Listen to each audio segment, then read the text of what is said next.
Aqui eu vou fazer aqui sobre uma série que o rapaz Geração Valor, aqui uma página aqui falando sobre o iPhone 6 e o valor dos juros e toda essa história aí, e que o Brasil é uma merda, e que é tudo culpa dos impostos, e não sei o que, e piriri, pororô, e toda aquela ladainha que o povo fala que você é petista, e que viva o marxismo, e que tudo é culpa do governo e tal, tudo é história, isso é conversa para boi dormir, tá? O preço das coisas no Brasil são caras, sim, por causa dos impostos, que são altos, né?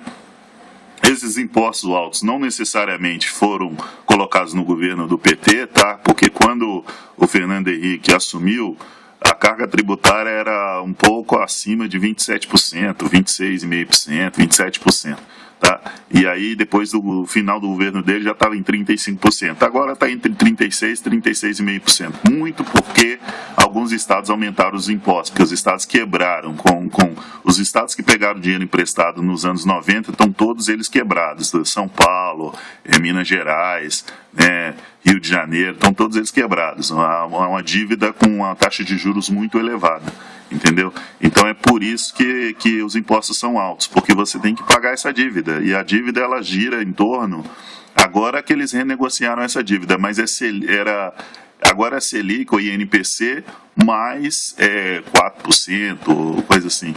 Antes era um outro patamar que se fazia esses cálculos, mais 9%. Era assim, algo completamente insustentável. Tanto que São Paulo pagou mais dos anos 90 e pouco para cá, 98 para cá, pagou mais de 20 e poucos bilhões de juros e ainda a dívida ainda não aumentou para 60 bilhões, né? Era pouco mais de 18 bilhões que eles pegaram emprestado. Então, pegar 18 emprestado, pagaram 20 e devem 60. Então, a verdade foi essa. A verdade é que os países que pegaram dinheiro emprestado na época da FHC com juros muito altos, os estados estão todos quebrados. E eles têm que pagar essa dívida de alguma forma. Como? Aumentando os juros. Então, a carga tributária, que era de 35% no final de 2002, aumentou para 36,5%. Mas muito desses 1,5% a mais foi devido a impostos aumentados pelos estados, não pelo governo federal, que vem, inclusive, desonerando e sendo criticado por isso. Tá? Esse rombo que deu aí são boa parte de desonerações. Corrupção sempre teve no país, né? Não vou aqui dizer que o PT não é corrupto, porque mas corrupção sempre teve. Essa conversa mole de que é o maior escândalo de corrupção, isso é conversa mole. Houve grandes escândalos de corrupção.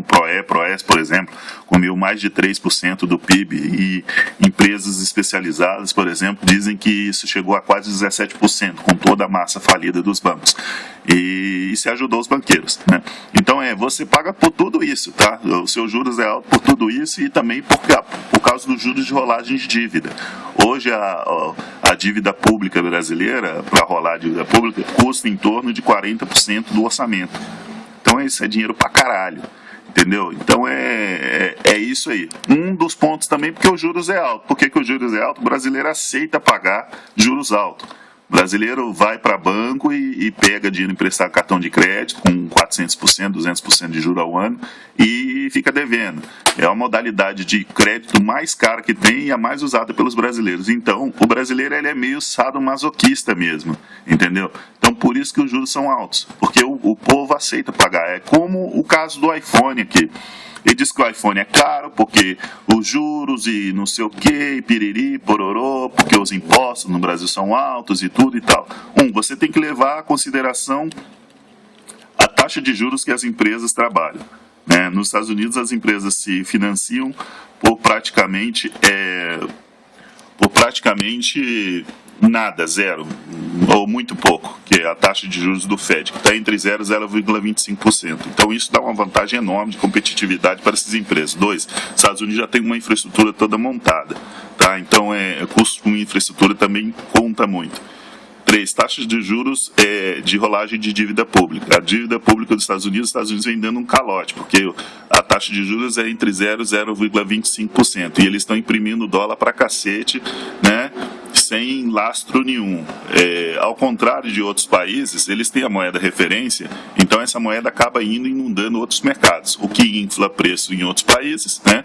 Como ocorreu, por exemplo, o setor imobiliário brasileiro, né? Que em 2008 para cá teve preço de imóveis que quintuplicou de preço, né? Então, se você infla essa inflação para outros países, e então quando você está pagando, os outros países têm que emitir moeda para trocar os dólares. Quando você emite moeda, você inunda o mercado de moeda, o que gera inflação. Para você enxugar essa inflação, você tem que restringir o crédito, então você ainda fode ainda mais a sua indústria, né? E a vida da população. Então, na verdade, você, cidadão brasileiro, latino-americano, em parte europeu, você é que financia isso. Você é que financia esse consumo e esse imposto a 8%. Porque em nenhum outro país do mundo seria plausível você ter um mercado consumidor que 70% do PIB é consumo. Consumo significa gasto. Gasto não gera riqueza. Tá? Gasto não gera riqueza. Gasto gera gastos. São negativos. Então é assim, para você financiar esse consumo e manter o imposto baixo, você tem que ser financiado de alguma forma. E no caso dos Estados Unidos é através da emissão de moeda sem inflação. Isso não existe. Em qualquer país do mundo, se você começa a emitir muita moeda, a inflação dentro do seu país estoura. Só não estoura nos Estados Unidos porque eles são a moeda referência do mundo. Então ele exporta essa inflação para outros países. É assim a magia, né, a beleza de você continuar com os mesmos preços para sempre, né, e baixos, né? Outro ponto importante aqui é a margem de lucro. A Apple chama o brasileiro de retardado na cara, e o brasileiro ainda defende a Apple no Brasil. É assim, você é um retardado, a empresa está te chamando de retardado e você defende. Você fala, é tudo por causa dos impostos? Sim, beleza. O Galaxy S5, ele paga basicamente os mesmos impostos que o iPhone 6. Basicamente os mesmos impostos, os mesmos. Um Galaxy S5 no Brasil custa R$ 1.700. Tá? E ele é basicamente um preço cheio, né? Ele é basicamente o mesmo preço que você paga num Galaxy S5 nos Estados Unidos, tá? Por incrível que pareça, porque assim, Estados Unidos, o preço cheio de um Galaxy S5 acho que são $600, né? Ou 699, coisa assim, são $600. Basicamente o mesmo preço do iPhone 6. Tá? É o mesmo preço. Num contrato de 2 anos, você paga $199 no Galaxy S5 e no iPhone 6, de 16 GB. Então, por que o Galaxy S5 custa R$ 1.700 e o iPhone 6 custa R$ 3.199? Vocês sabem explicar? Eles pagam basicamente o mesmo imposto. É um produto equivalente. Paga o mesmo preço. Vai no site da Best Buy, procura lá Galaxy S5 e depois procura na Best Buy iPhone 6.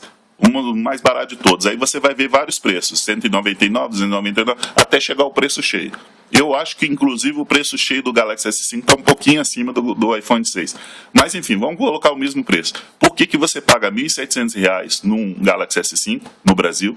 Tem vários sites aí, tá? Paga R$ 1.700. Se quiser, até eu vendo a R$ 1.700 para você, se vocês tiverem alguma dúvida. E o iPhone sai por R$ 3.199. Simples, margem de lucro exorbitante. Essa é a explicação. Não é simplesmente por causa dos impostos, tá? Esses preços aí que vocês estão fazendo as contas como se a Apple importasse o iPhone ao preço que ela vende nos Estados Unidos. Não é assim que funciona. A Apple importa. Quando ela importa para o país, ela importa pelo preço que ele é fabricado na China. Tá? É o preço que ele é fabricado na China. Ela põe uma margem de lucro enorme em cima do iPhone. Muito superior a 40%, 50%. Muito superior. Então, quando ela importa sem essa margem de lucro, ela importa pelo valor de custo de fábrica, para depois ser aplicado os impostos internos.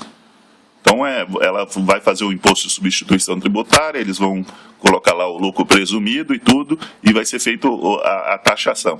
Mas o preço não é o preço, você não conte o preço de importação como se fosse o preço vindo dos Estados Unidos. O preço nos Estados Unidos já está a margem de lucro, que eu te garanto que é acima de 40%. Para o iPhone é acima de 40%. A Samsung consegue vender o Galaxy S5 por R$ 1.700 e ter lucro, porque o lucro dela, a margem de lucro dela é muito menor, porque ela ganha em escala, né? Ela ganha em escala, ela ganha em venda. Então é isso, gente. Não é simplesmente o imposto de 60%. Se fosse só os impostos de 60%, você não explicaria uma diferença tão grande em dois aparelhos que nos Estados Unidos custam basicamente o mesmo preço. Valeu, galera. Até mais.